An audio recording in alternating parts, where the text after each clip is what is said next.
The overall goal of these procedures is to show how collagen monomer can be used to reproducibly make 3 different kinds of higher-order collagen structures. Native collagen is made by raising the pH of the solution of collagen monomer.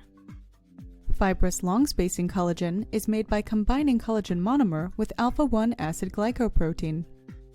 And segmental long-spacing collagen is made by mixing collagen monomer with ATP. Ultimately, atomic force microscopy is used to characterize the 3 different types of collagen structures that are formed.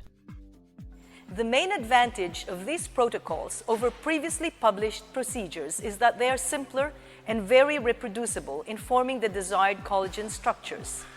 These protocols have been developed in our lab over the past 10 years, taking advantage of a reliable commercial source of collagen monomer as a starting material.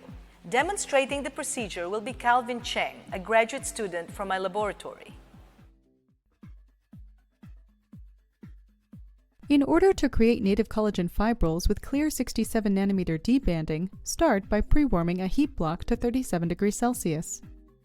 Next, prepare the buffer solution in a microcentrifuge tube.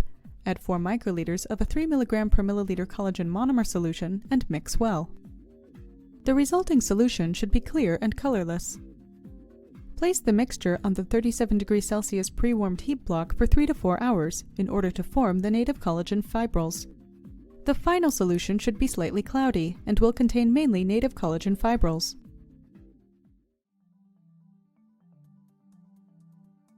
To prepare fibrous long-spacing collagen, first place 1 milliliter of a 3 mg per milliliter collagen monomer solution into a 12 to 14 kilodalton molecular weight cutoff membrane. Next,